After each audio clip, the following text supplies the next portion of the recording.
Welcome back to the deep dive. Today, we are opening a file that I think is going to resonate with a huge portion of our listeners. I think so too. We're looking at a solution for a very modern, very specific kind of anxiety. It's that feeling where, you're working hard, you might even have a senior title, a decent salary. Right. But deep down, the whole structure is just fragile. If you stop pedaling for, say, 3 months, the whole bike just falls over. It's the high earner, low stability trap. And to tackle this, we are exploring a really comprehensive system known as the Golden Path strategy. Okay. And right from the start, we need to be very, very precise about where this comes from, because the source is absolutely key to the validity of the method. This whole series is based on the Golden Path strategy developed by Tamir Kaham. And we need to give credit where it's due, for sure. Absolutely. Tamir Kaham is the creator of the YouTube channel, The Golden Path to Financial Independence. But more importantly for our deep dive, he is the originator and architect of the 3-stage, 13-step strategy for building stable financial independence. Okay, so he's the architect of this whole thing. He is. And he's also the official Hebrew translator of The Richest Man in Babylon by George Samuel Clayson. Wow, that is a fascinating combination. You have this modern strategic architecture on one side, and then this deep connection to ancient financial wisdom on the other. It creates a very unique texture to the advice. It's not just spreadsheets and numbers. It's about human behavior and, these timeless principles. So let's position this for the listener. Who is this actually for?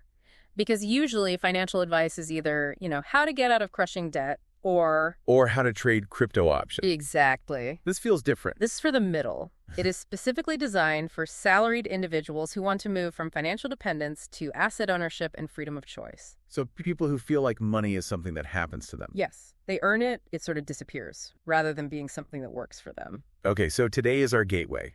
We aren't going to try and rush through all 13 steps. No, not at all. The mission here is really to set the context. The origin story, the philosophy, and the overall map. And to anchor us, I want to share the hook from the source material, because it really reframes everything we are about to discuss. Let's hear it.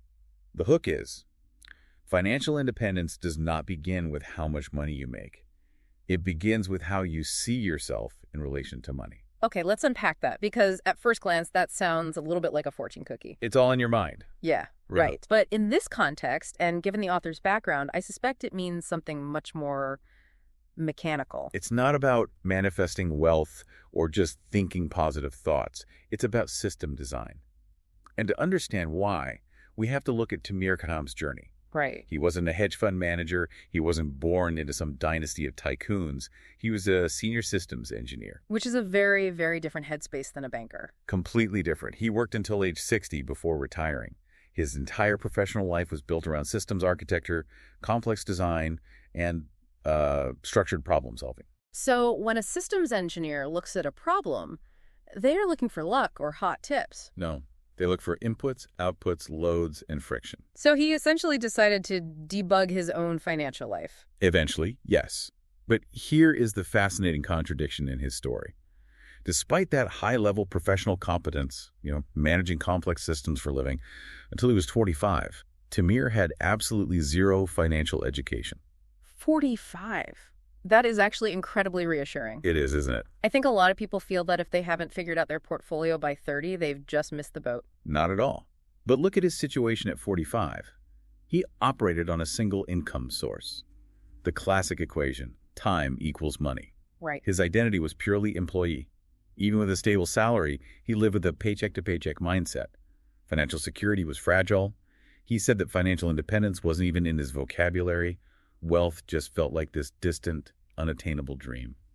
So he's standing on a bridge that he knows is shaky, but he doesn't know how to reinforce it. What was the catalyst? What changed? The turning point was at age 45, when he read Rich Dad, Poor Dad by Robert Kiyosaki. A lot of people read that book. A lot of people do. They get excited for a week, maybe buy a stock, and then go back to normal. But for Tamir, it triggered that engineering brain. So it wasn't just inspiration for him? No.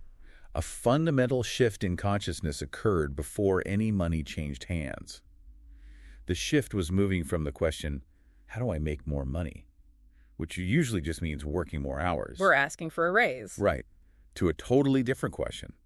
How can I own a system that produces income independently of my time? And this is where we get to that core identity shift. Exactly. It was the shift from employee to asset owner. I want to pause on that term asset owner. In the notes, it specifically says we should avoid terms like investor or money manager. Why is that distinction so important?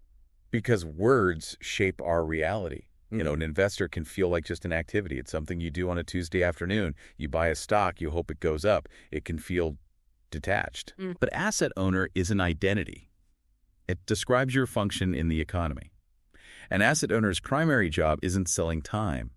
It's acquiring, maintaining, and optimizing systems that generate value. So it's about owning the machine, not just feeding coins into it. That's a perfect way to put it. Okay, that makes sense. It changes your posture completely. You aren't gambling, you're managing a business, even if that business is just your portfolio. Right. So he has this epiphany at 45. Does he walk into his boss's office the next day and quit? No, and this is the part of the strategy I find most compelling for our audience. Yeah. He did not quit his job immediately. He used his salary as an anchor. An anchor. I like that image. It keeps the ship steady while you do the real work. Exactly. He used his salary to fund the construction of his assets. He began studying, systematically reading books, taking courses, treating his financial ignorance like an engineering problem that just needed a patch. And was it a smooth line, just up and to the right? Oh, far from it. And this is why the systems lens is so important. He made mistakes. He had underperforming investments. He made decisions driven by emotion early on. Sure. But because he looked at it as an engineer, he didn't view these as like personal moral failures. He didn't say, oh, I'm so stupid. He said, the system has a bug. That is such a healthier way to deal with losing money. It's just data. It's the only way to build resilience. And these failures, they were integrated back into the Golden Path system as constraints to avoid. He essentially stress-tested his own life. And the output, what did it all look like in practice? The results were tangible and pretty diverse. He translated The Richest Man in Babylon, which generates a modest but consistent passive income, about 300 shekels a month. That's not buy a Lamborghini money, but it's money that comes in whether he gets out of bed that day or not. Precisely. It's proof of concept. He also acquired income-producing real estate in Israel and the USA through partnerships. These assets eventually covered a significant portion of his family's living expenses. That's incredible. And there's a beautiful note in his bio. He eventually liquidated some of those assets to help his children buy their own homes. Which speaks to his definition of the goal, right? It wasn't just about hoarding gold like a dragon. No. For Tamir, financial independence meant breaking free from time dependence, yes. But it also meant ensuring intergenerational stability. I really want to dig deeper into this systems engineering lens. I feel like this is what separates the golden path from the, generic advice we usually see. It is the core philosophy. Tamir's insight is that financial instability is not a moral failure. It is a system design problem. That is incredibly liberating. If you're struggling, it's not because you're a bad person. It's because your design is flawed. Exactly. Let's apply actual engineering terms to personal finance just to see how this works. Okay. Think of your income. In engineering terms, that is the input subsystem. Your expenses, those are the loads the system has to carry. And debt. What's debt? Debt, that's friction. Friction creates heat. It's wasted energy. Right. Every single dollar you pay in interest is energy that isn't moving the machine forward. It's just being lost to heat. And then, the most critical concept, a single source of income. Your job. In engineering, that is a single point of failure. Oof. Yeah. If you build a bridge held up by one pillar and that pillar cracks, the bridge collapses. Doesn't matter how pretty the bridge is or how much traffic it carries. If the support fails, it's over. Yet most of us build our entire lives around a single point of failure. So the solution isn't just motivation. You can't just yell at a bridge to stand up. Exactly. It requires structure, sequencing, and constraints. Sequencing. That implies there's a right order and a wrong order to doing all this. Which leads us to a critical distinction that the Golden Path makes, and where I think a lot of people get lost. It's the difference between financial independence and wealth. Wait, aren't they basically synonyms? If I'm wealthy, I'm independent, right? They often overlap, sure, but the pursuit of them is mechanically different. How so? Financial independence means your passive income covers your living expenses.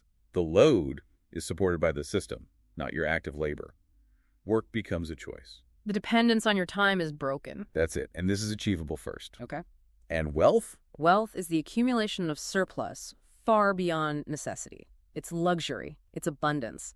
The mistake people make is aiming for wealth before they have achieved independence. They try to build the penthouse before the foundation is even dry. Exactly. They take massive risks to get rich quick, which just destabilizes the whole system. The golden path premise is that stability precedes growth. Protection precedes expansion. So you focus on independence first. You focus on independence. Once that's reached through asset ownership, wealth becomes an almost inevitable byproduct of the system. That requires patience. It's definitely not as sexy as buy this crypto and retire next week. No, it is not. But it works. And to help visualize this whole sequence, the strategy uses a specific analogy, the rocket launch. I love a good analogy. Walk us through the launch. Okay, so it's a 3-stage, 13-step strategy.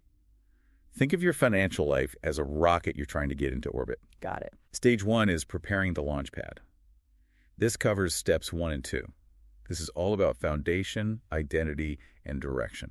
Why do we need a whole stage just for the pad? Why can't we just light the candle? Because a rocket cannot launch from a swamp. If the base isn't solid, if you haven't shifted your identity to asset owner, if you don't have a clear vision, the vibration from the engines will just tip the rocket over before it even clears the tower. Okay, so we pour the concrete first. What happens next? Stage 2 is the launch sequence. This covers steps 3 through 10. This is where the engines fire. This sounds like the heavy lifting part. It is the hardest part. You are fighting gravity. In finance, gravity is debt, it's lifestyle creep, it's bad habits, it's unexpected expenses. This stage requires the most energy and the most discipline. You're building momentum, stabilizing cash flow, and eliminating the drag of friction. And if you can sustain that burn, if you keep the system stable, You reach stage 3, achieving orbit. This covers steps 11 and 12. this is where you break through gravity. Yes, and the physics change. Your systems become self-sustaining. Your income-producing assets start to generate their own momentum. You're no longer fighting just to stay up. You are orbiting. That is a powerful image. The idea that eventually the struggle stops not because you quit working, but because the physics just took over. Exactly. But we mentioned 13 steps. If orbit is step 12, what's step 13? Yeah, usually getting to space is the end of the movie. Step 13 is unique. It's called focused learning. But it's not just the final step. It is the guidance system. It's a parallel backbone that runs from the launch pad all the way to orbit. So you don't just learn at the end, you learn the whole way up. You learn to build the pad. You learn to fly the rocket. You learn to maintain orbit. And this brings us to a mandatory mention, a cornerstone of this philosophy regarding King Solomon. The wisest man reference, I was waiting for this one. There is a specific insight here that Tamir emphasizes. I'll paraphrase the concept. Both wisdom and wealth shield us from life's storms. But King Solomon, the wisest man who ever lived, revealed this truth. Knowledge and wisdom give life to their owner. Give life to their owner. That hits deep. In the context of financial independence, it means literacy isn't optional. It's the guidance system. If you have the money, the wealth, but you lack the wisdom, you will eventually lose the money. We see lottery winners go broke all the time. All the time. But if you have the wisdom, even if you lose the money, you can rebuild the system. The wisdom gives you life. So we have the creator, the engineering lens, the distinction between independence and wealth, and this rocket map. Before we wrap up this gateway episode, I think it's really important we set some expectations. What is this show? This show is educational, analytical, and structured. It's a roadmap for asset owners. And just as important, what is it not? It is strictly not motivational storytelling. We aren't here to pump you up with adrenaline that just fades in an hour.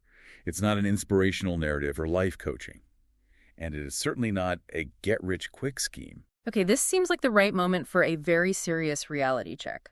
We're talking about money, systems, assets. We need to be crystal clear about the boundaries here. We must be. This content is for educational purposes only. There are no guarantees of results. The fact that this strategy worked for Tamir Kaham does not mean it will work for you in exactly the same way. Right, because everyone's lows and friction are different. Exactly. Your circumstances, your risk tolerance, your family situation, and market conditions all differ. You must evaluate this independently and consult qualified professionals, accountants, advisors, lawyers before making any decisions. We are providing the architectural blueprints. But you are the engineer of your own life. Understood. So, looking ahead, we've established that financial independence is a system design challenge, not a luck challenge. And it requires that fundamental shift from employee to asset owner. This has been a great overview, but I'm ready to stop looking at the blueprints and start mixing the cement. Then you are ready for the next deep dive. Huh. In episode 2, the actual work begins with stage 1, the foundation. Okay. We will be covering steps 1 and 2, the identity shift and defining the vision. That is where we move from theory to the first concrete actions of the mind. Correct. It's where we stop just looking at the rocket and we start pouring the concrete for the launch pad. If you want to follow along with the visuals or just get deeper into the material, you really need to check out the YouTube channel. Yes, and I highly encourage you to subscribe to the series there. For the YouTube channel, the handle is spelled exactly like this: /@ capital TAMIR, capital GOLD, capital PATH. That is at Tamir Goldpath, or you can simply search YouTube for the Golden Path to Financial Independence. See you in episode 2, where we begin with the most foundational shift, changing your financial identity. Thanks for listening. Let's get to work.